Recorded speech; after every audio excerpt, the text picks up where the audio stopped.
Hello, everyone. Jesse Marsch here. And next we'll have the episode between Bob and I, between two coaches. But we filmed it before everything started happening with the protests in America, so you won't hear anything about that. But I want to encourage people to do two things. First, we have to register and we have to get out and vote. And I know it seems rather trivial to say that, but if we want programming and we want real change in our country, then we have to put leaders in place that will actually make those things happen. And the next thing is we have to have dialogue, right? We have to constantly have open dialogue to make sure that racism is a thing of the past. And we have to challenge people to think differently. We have to challenge ourselves to think differently. And the only way to do that is to talk openly as often as possible about the things that matter in racism. So good. Enjoy the episode. I appreciate everybody listening, and I hope everybody stays safe back home. Take care. Excited to get my man Jesse Marsch here today. Jess, how you doing, buddy? Good, man. How about you? Yeah. It's been a strange time, huh? Yeah. We've watched a lot what's going on back in the U.S., a lot on TV here, followed a lot of things, and then compared it with what's been going on here in Austria. Obviously, Austria's in a much better situation. We also were introduced to a lot of things earlier, so we're back playing again, and it's exciting to be back on the pitch with the guys. The excitement has been really high, and our first game back is the Cup final, so it's like there's no time to waste. We got to get going right away and make sure we're ready to win a championship. Is there a set date on that? Yeah, it's May 29th yet. Okay. Yeah. So, and then that's a Friday night, and then the league will start on the Tuesday and Wednesday after that. We've all had so much time during this, and part of it is staying connected with family and friends. And I know, it also gives time to think about, while the world's at pause, to think about a lot of things. So anything special that, as you kind of looked around and thought about where you are and what all this means, anything you've taken away from that side of it? Well, one of the things from just a life perspective has really been enjoying the mentality of the Austrian people. This is a smaller country. The president is 33 years old. They call him a chancellor like they do in Germany. And he's reacted really well. And the people, they call it Zusammenhalt, which means like holding together. This part of the Austrian culture has been absolutely amazing. And the respect for the rules, the respect for each other. For me, I've read a lot of articles online about, that people can actually see the Himalayas, that the earth is changing, that, you read good stories about kindness, and certainly a lot of our, first responders in hospitals and how they're handling different things. That has been very eye-opening for me. And also very encouraging. And then the part, Bob, the part you talked about, which is kind of staying connected with friends. And even you and I feel like we've had a few different conversations over the past 3 months, and it hasn't been so easy with our schedules in the past few years and our competitive worlds to actually take time to talk with each other and revisit how all our families are doing and what's going on with our teams. So it was really nice to catch up with you, and then also just trying to, in every way, stay connected when when we're all not connected, when I'm so far away from so many people, but finding ways to keep strong relationships going. I think that part's been important with everything that's going on between clinics and certainly now when we talk about essential workers and how all of a sudden in the United States, we are recognizing people that have done important jobs that never got recognition. By the time this podcast gets put together, when I had a little bit of spare time and I was thinking about essential workers, I wrote a little piece that I think will be coming out in the next few days. And because that for all of us in our teams and in our clubs, there are people behind the scenes that get no credit.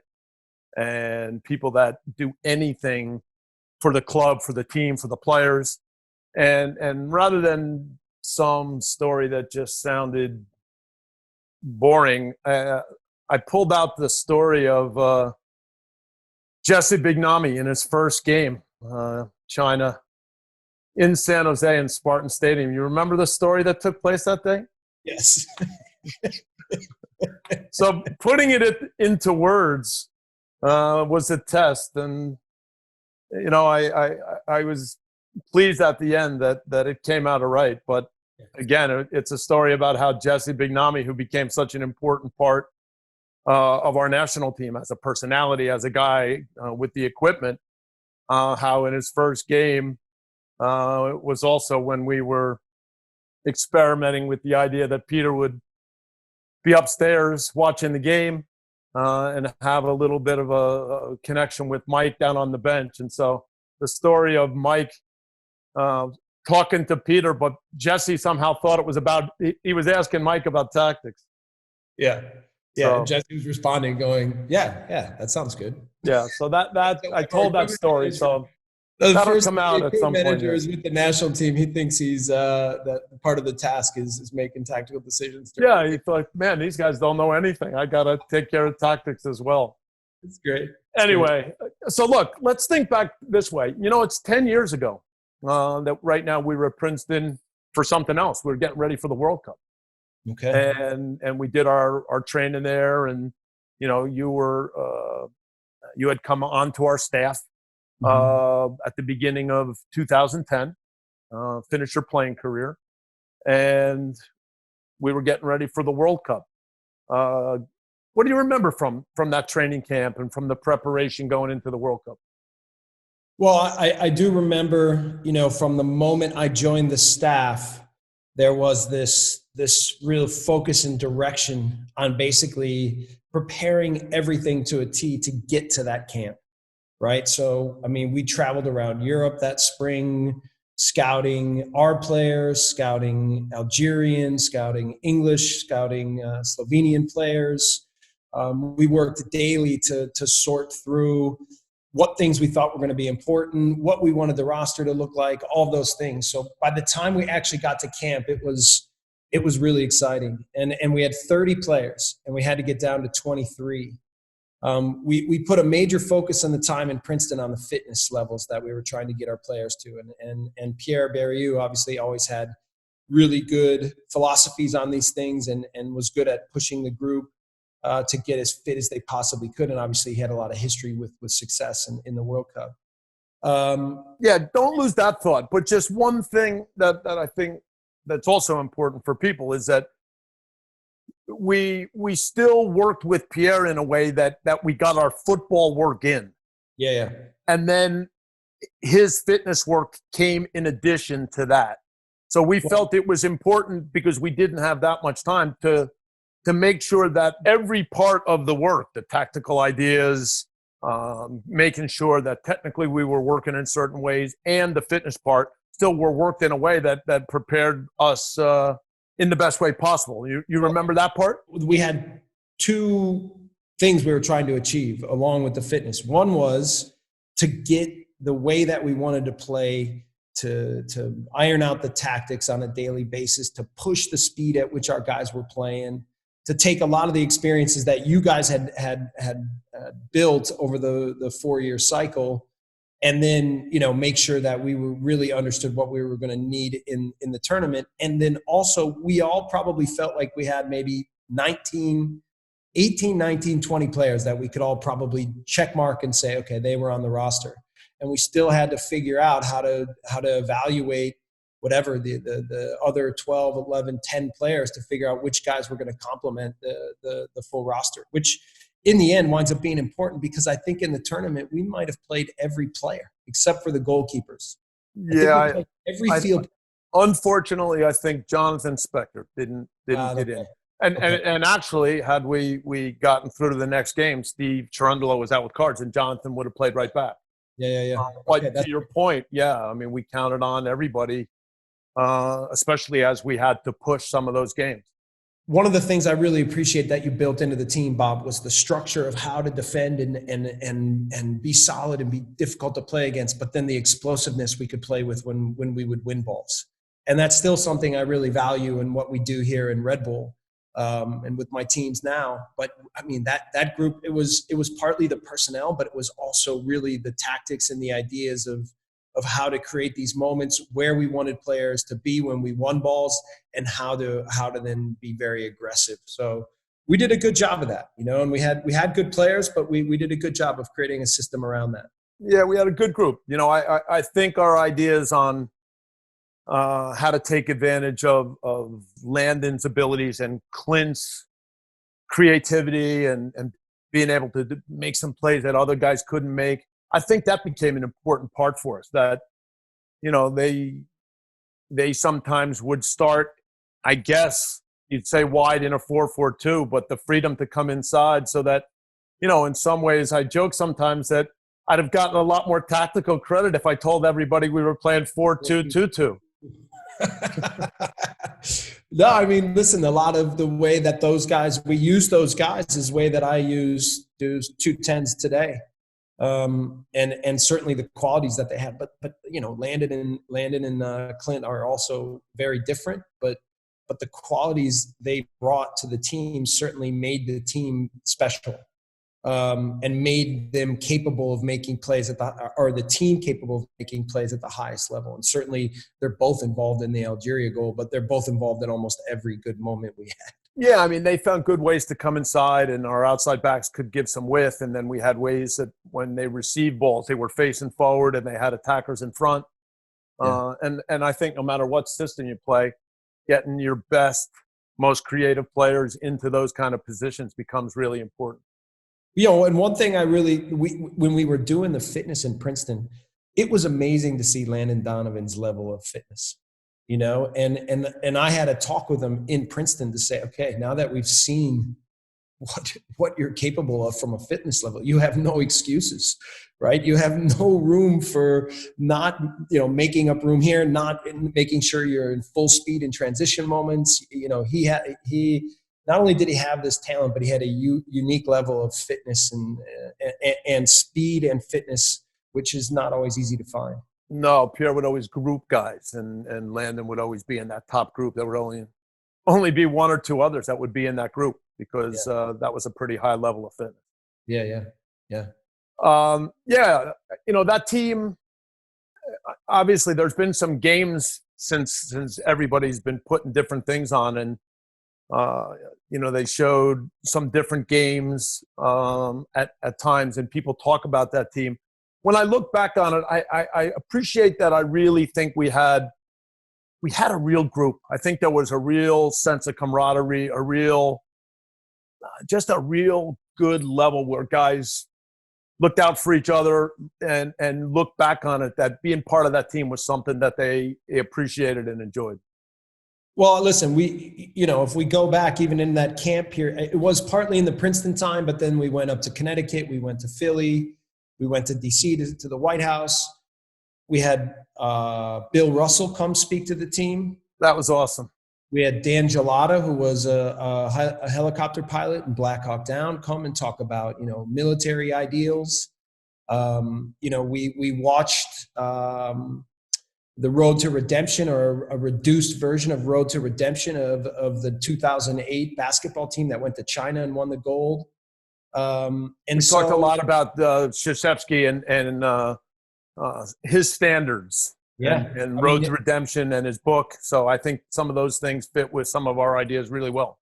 And it was a version of Last Dance, but an Olympic. It was kind of that Olympic group coming together and all a bunch of superstars. But it was really special for me to take this group of young American players to fully understand the identity of who we were and who we wanted to be, to create programming and training and everything in a 3-4 week period, so that when the lights came on, like you always like to say, that the group was absolutely ready to do everything that they could. And for me, the seminal moment was, what do you think? Halftime of Slovenia for me. No doubt. I mean, and listen, for me, this is a lot of strong voices. Yeah, and we're down 2-0, And, some guys are freaking out. Some guys are almost ready to give up. Some guys feel like their back's to the wall and they want to punch someone. But we somehow gathered momentum and desire and belief and grit at that time in the halftime. And certainly you did a great job, but it like the feeling coming into the locker room and the feeling going out of the locker room was like a 180. And it was like, we felt like 100% we were ready to push and win that game. Yeah, there were strong voices. There were guys saying, we're not done yet. Those kind of qualities where, everybody's on board. Everybody feels like they're counted on and part of something. I think that wherever you go, whatever team you have, if you can make it that people that were part of it, and not just players, but again, staff, feel like they were part of something that was different and special. And I don't know, you and I, this is where sometimes your way of discussing this and my way are different. You're better at listing the, here are the things that we worked on, or putting, I think when you talk about leadership, you'll have sometimes, here are the 3 or 4 ideas that you have. I'm less structured than you in those ways. I have an idea of how I want to engage people every day, how I want to make people feel important, how I want to challenge them. But I think we found good ways with that. And I think that that's been an important part of seeing you grow over the years, is taking some of those experiences and run with them for yourself. Well, listen, I mean, Bob, you and I have been together for so many years, right? And we knew each other we were both young men, not just me, you too. I was young. And, I think one of the reasons why we were drawn together, we have very different personalities. That's clear. But we have this innate desire to compete, to gather a group, to push every day, and listen, I learned, I had some of those qualities, but I learned how to use them more once I met you. It's not about being good when it's easy, or when the team is winning, or when everything's going your way, because everybody's good in those moments. It's more like when it's really difficult, and when it requires a little bit of extra thought, a little bit of extra push, a little bit of extra concentration, and yeah, some balls at certain moments. That's for me, that's what this life is. And so a moment like the Slovenia halftime, the Liverpool halftime thing that goes out is a little bit embarrassing for me, but in the end, that's what I want my teams to be a reflection of, is the desire to just go out and not worry so much about what's going to happen. Are we going to win? Are we going to lose? And more just throw everything they have at it. And at the end of the day, that's good enough. We have different ways to get at these things. I mean, I've always tried to get guys to understand what it means to be all in, and what it means to bring your personality and not be afraid to show others who you are and what you are. I think personality is so important. And sometimes people think, and look, you've had to deal with this. Sometimes people think that because I'm strong in what I believe, that I don't want people to say what they think, or I don't want to hear others. But for me, strong personalities and people who challenge you and people who stand up for what they believe, like, those ingredients are key to not only making a good team, but man, that's key to life. And so, I have always enjoyed that part. And, when you have guys that care, when you have strong personalities and you challenge them at the highest level, and then in return, they challenge you, I think that's how good things happen. I think if we jump around a little bit and go back to even your playing experience in Chicago, we had Cristo on, and we had Mike and Ante. One of the things that I think we all tried to make sure happened then is that bar was set high every day, in terms of, you couldn't come in and be afraid. You couldn't come in and think you were going to get away with just sort of half-assing through training. I mean, you were on the spot every day, that you had to hold up your end of the bargain. So there's two things to this for me. When you talk about all in, you know, you were I played for good coaches and different situations, but like you were the first guy that really asked questions of players and what do you think and what about this and how do you feel about training, the tactics, what do you feel, and you know, part of creating the all in feel is that when you show players that you value what they think, that you value their experiences, that you value who they are, they're more willing to commit all the way. And listen, even in Europe, one of the things that happens is that coaches they feel like they have to be on a higher level than everyone, and that they sort of have to manage down, and that they create the rules and they create the tactical ideas, and that it's about the players executing what the coach says. And so, listen, I mean, we all have our different ways of leadership, but for me, it's great to have tactical ideas. It's really important. Like, you have to have a plan. That's step one. But then the next part is you have to be able to communicate and encourage people to want to be part of a plan and execute the plan. And to do that, they have to feel like they're part of it. I fully believe that. Certainly when you talk about what we had in Chicago, it was ownership, but it was like a cutthroat competitive will. You can talk about the style of what MLS is now, what it was then. It's very different. But the one thing that is so unique with that Chicago team is, you know, the amount of top level competitors that winning was good, but losing killed us. And I mean, every day there were almost fights. There were drag out competitions and training with tournament days and different things. And occasionally I had to throw someone out of training. Yeah. You know, I told you I had some stories written down. There's a CJ ankle story written down right here where you had to throw me out of training. But listen, at the end, I'd much rather have it, you know, where everybody's going for it all the way. So yeah. But you know, let me throw in one other thing. We also had guys that really understood the game. Yeah.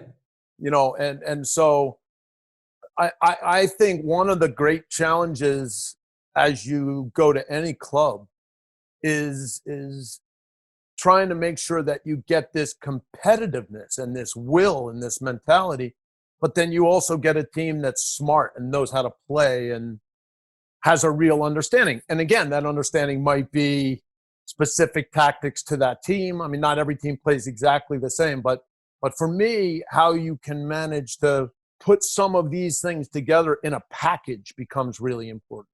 Yeah, I mean, even, you know, we looked into different things at different places I've been at about scouting, right? Because when you go out and get players, and certainly in today's day and age, the market values are rising, and when you're spending, you know, major amounts of money on players, you know, you can always evaluate how they play and what they look like and will they fit with what we do. And then you can talk to people, but to really understand their tactical intelligence, their ability to adapt to culture, their understanding of how to grow and develop and continue to move forward, their ability to think outside the comfort zone.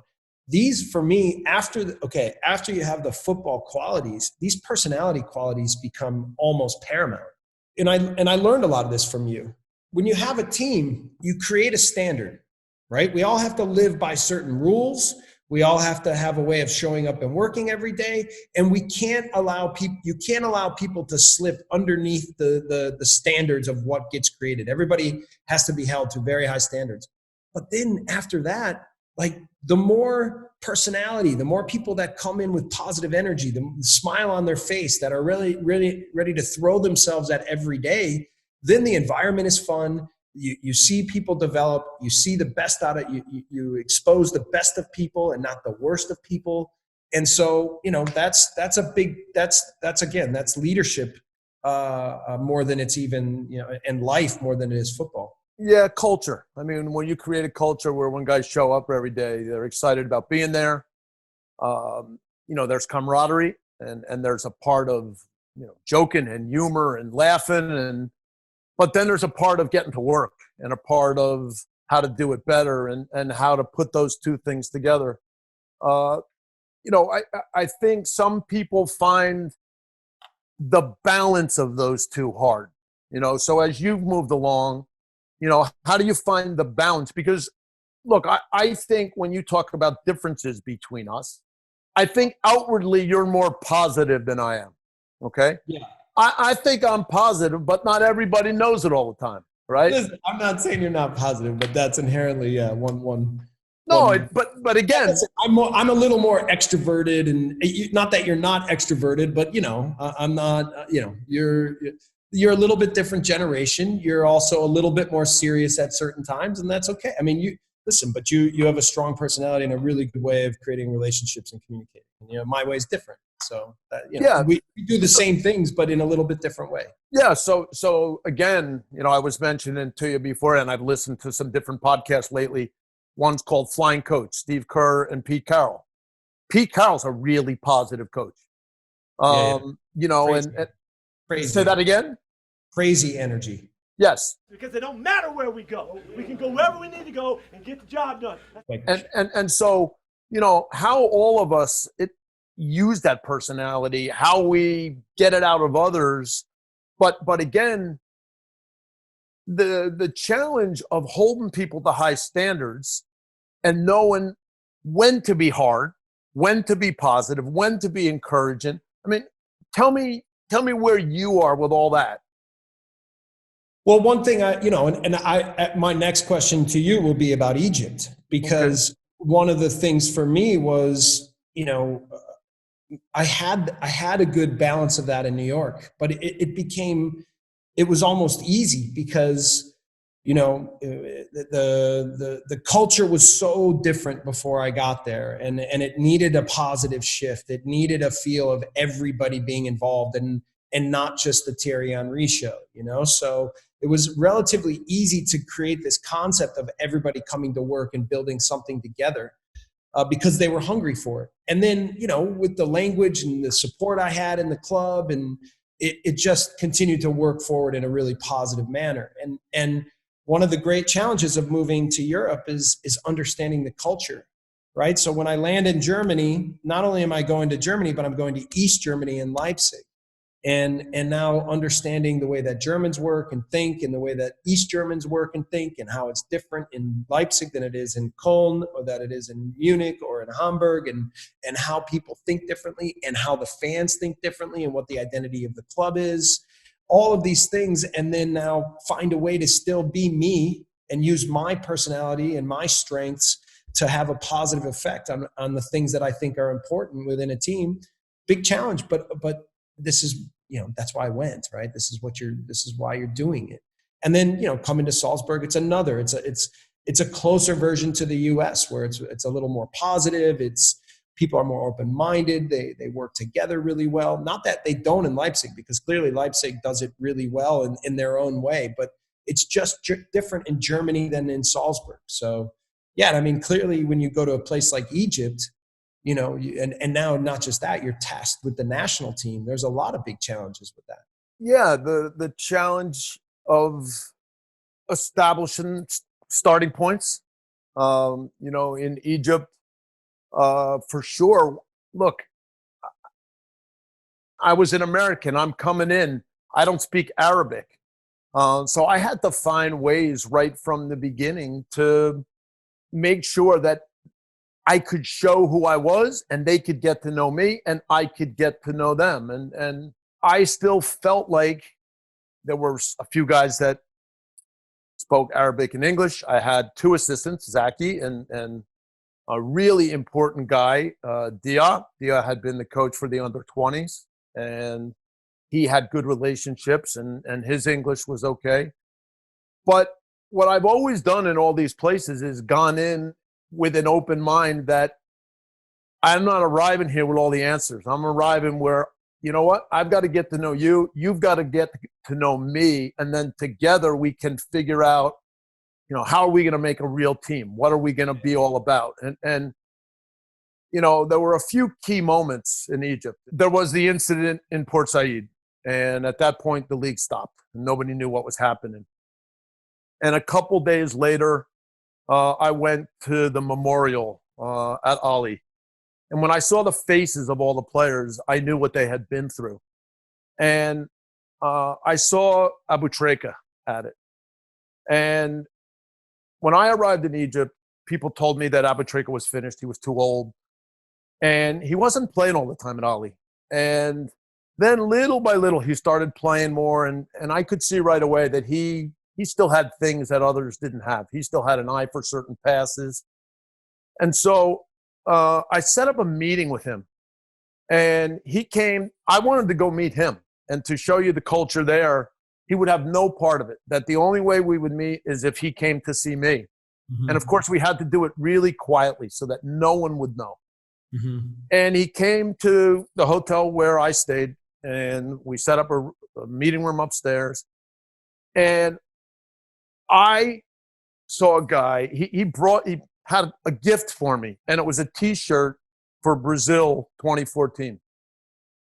And after that meeting that day, I knew that I had somebody I could count on forever. And I said to him at the end, I said, look, I know you're just starting to get fit again. I don't know, whether you can play 30 minutes or 60 minutes or 90 minutes, but man, I need you in this. I need you to be my brother because together maybe we can make this work. So those kind of connections and relationships where you start to feel like here's somebody who's so different, so much character, so much wisdom, that now you make sure you've got people with you that you can absolutely count on. Again, I know that you've worked so hard at the German. Yeah. I've been in and out of places quicker. So, by the time I left France, my French was getting a little bit better. But I've had to go into places at first and try to establish these kind of relationships where, I can't speak the language, but I listen. I found out that in Arabic and in France, in football conversations, I could understand what was going on. Okay. And then so there were many times that there were certain things being said, and without any translation needed, I could jump into the conversation. And that showed guys that actually, I was on top of things. So little things made a difference when I couldn't communicate perfectly in their language. I mean, listen, I wouldn't know this unless I visited you in Egypt. I happened to be on this trip around the world with my family, and we made a stop to see you, which, I mean, I should thank you again for how generous you and Lindsay were when we came. And we love seeing you guys. It was like an oasis for us. Cairo was an oasis for us. Your kids didn't want to leave. Yeah.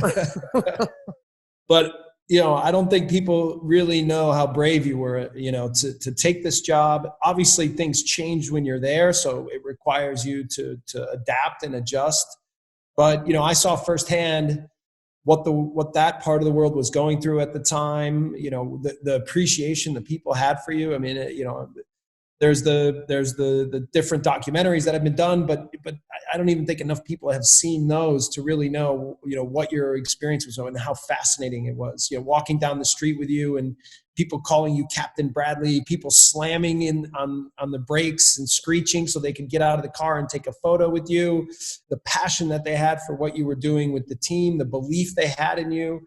And that was all, learning the language or not, that was about you adapting to them, but also creating a version of a team that you thought could be successful. Yeah, and the key point there, and then we're going to get back to you, but the key point was that Egyptians are proud, and they could see how much I cared about them and their country. And so, again, we do have different styles, but this ability to show people that you care, that you're all in, that you're committed. I got asked over and over after Port Said, why are you still here? Because it made no sense to anyone in Egypt, given that everything had changed, why I would even stay. Yeah. And I didn't understand that because I thought, wait, I took this responsibility. And here are these incredible players. All in. And right now, none of them know what's happening in their careers. And they show up to every camp, so into it, so motivated. And so, you're not going to be any kind of a leader if you're looking like you're the first guy out the door. And so for me, no matter how you get that point across, one of the words that I use more lately, and again, I don't know if it's just, we've had more time to all spend time thinking on whatnot, but I use just this simple word of being real. And it's such a basic word, and I don't know what it means to everybody, but this idea that you know who you are, and when you step into any situation, your ability to be yourself and be real and be honest. And, you've talked about making mistakes where the language, you don't get it right. But that part of being real with people, I think as a leader is so important. Yeah, it translates everywhere. Moving here and going to Leipzig and Salzburg, it's natural to have the feeling like, okay, will they accept me? Will they believe me? Will they trust me? Will they see things similarly? Will they not? How will I reach a team in the same way that I was able to in New York or in different places? And that part about being real is that's what translates the most, right? Is people are people. And yeah, we all had different backgrounds, and we have players from Africa, we have players from Asia, we have players from all over Europe, South America, and you have to kind of understand some of the basic qualities that in theory people from those countries possess. But then you have to also dig deep into and get to know people and have a way of having real relationships so that you can talk openly and you can enjoy each other. And then from there, then obviously you need to be able to challenge each other. So, for me, it's been awesome. Like when I speak German with a Korean player or a Japanese player or a French African player or there's a lot of pressure in Germany for sure, and also here in Austria to learn the language. It's important. It's an important part of the culture.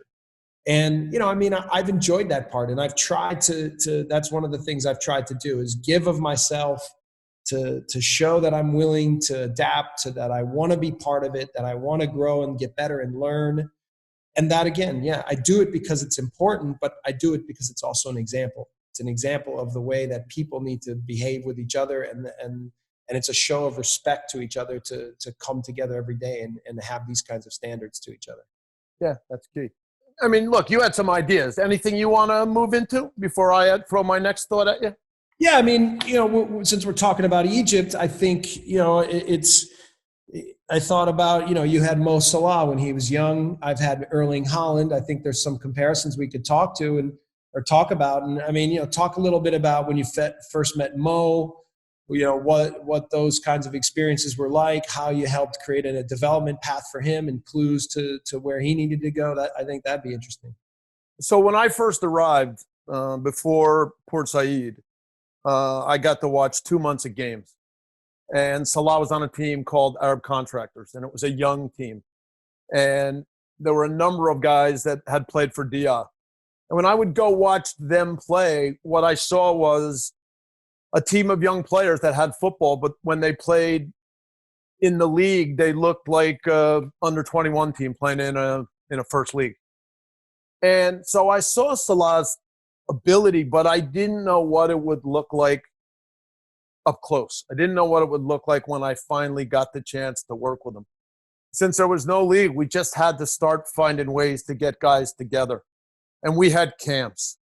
And, we stayed in this little hotel near Cairo Stadium, and we got access to some fields on the outside of Cairo Stadium. And it was a chance to bring those young players in. And from the first day that now I worked with Salah, I saw how strong, powerful, explosive. And Jesse, one of the first things I thought of was Christo Stoichkov. Because I saw this young player that when he was playing outside and he ran inside, he took off with such speed and explosiveness that even though some of the little fine touches weren't perfect, the way he could go and the desire to get to goal and make a difference was incredible. And then I found a guy that was humble, wanted to learn, wanted to be coached, wanted to get better. I still hear from him all the time. He hasn't changed as a guy. and he became an immediate important player in the team. The connection between Abu Trika and Salah became really key, not only on the field but off the field. And because the league had shut down, it led to the ability for him to go to Basel, which was obviously his springboard into bigger things in Europe. So, he's worked incredibly hard at, for example, his finishing. He always had the ability to come in on his left foot and hit the curler. That was one that we won a really important game late against Guinea in the second World Cup qualifier, and Salah scored right at the end in that kind of way. He cut in and he took a little pass that put him into that little space coming inside, and he just hooked one right into the far corner. But he's worked incredibly hard at the rest of his finishing. We used to show him some of Messi and how Messi would dribble. That's what I think of when he makes those little moves across the box and then he can put the ball in the corner like that. That's Messi, yeah. Yeah, and then we would show him the one where Messi would dribble inside and then shoot through the defender's legs to the first post on the ground. That's also good. And we would try to say, look, we've got to get you to be able to finish in more ways. And can you, when you're running full speed, can you dink the keeper? So for me, the experience was... Did you teach him how to score from an impossible angle with his right foot? Because he did... Incredible. I know. I thought about you twice this year for sure. And both games were in Liverpool. Yeah. No, the right foot from that angle, I have to say, even that one I hadn't seen happen too many times. Yeah. And his personality, he seems pretty shy. He's humble. Yeah. But I'll tell you what, Jesse, amongst teammates, he's very well liked. Mm-hmm. He is a humble guy. He's got a good sense of humor. He's still, in those ways, is fun to be around. He's quiet. He doesn't need to be in the center of everything, but he's smart. He's funny. They put so much pressure on him now. Yeah. And it makes... That's another thing, that I don't think people really know the football culture of Egypt. The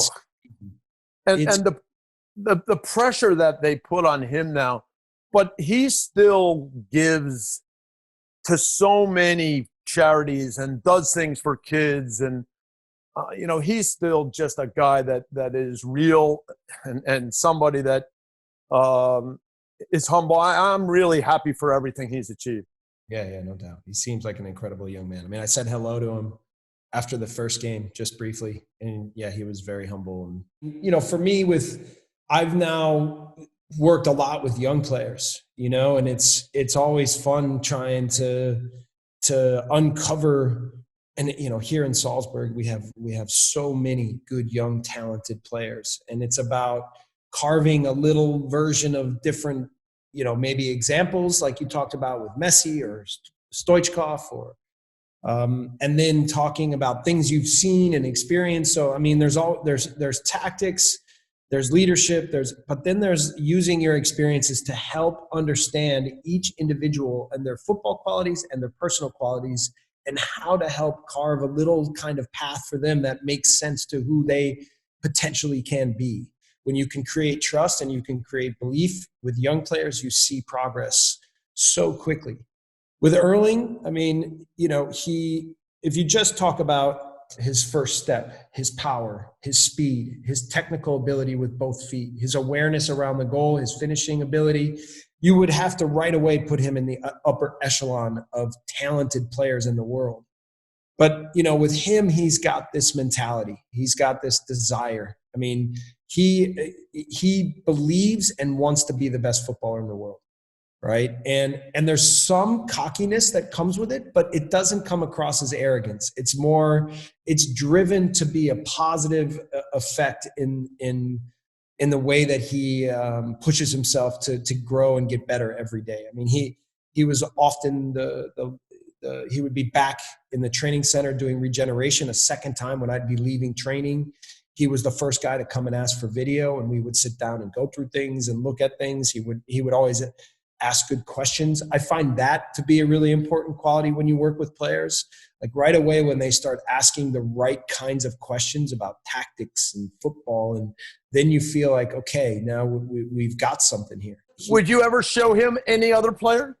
We would talk about Ibrahimovic, and then we would use examples, and then we would talk about Lewandowski, okay? Because the thing that I really love about Lewandowski is he loves being involved in build-up play and being a footballer, but my God, he does everything he can to get on the end of balls in the box or in making deep runs or, so we would talk about that, about playing football, but about being a goal scorer. And so, and he has a knack for that, right? So his ability to sprint, like, how we were talking about Landon, to sprint and then sprint again and then sprint again and do it at the right times and understand football timing is really special. And then, his ability around the goal is also very special. So. Yeah, the way he sets himself up to shoot on his left foot, he sets himself up so easily and so confidently that part for a young player is incredible. Salah can make these little quick movements, and it's a unique kind of athleticism. And Erling is so big, and he can arrange his feet and arrange his body. And I've read things about him when we first were coming together that he grew 10 centimeters in 1 year. And then, it took him a little bit of time for his body to adapt. But we would do footwork things with him and different things like that. But he's got incredible explosiveness with size and agility. Yeah, you can see it.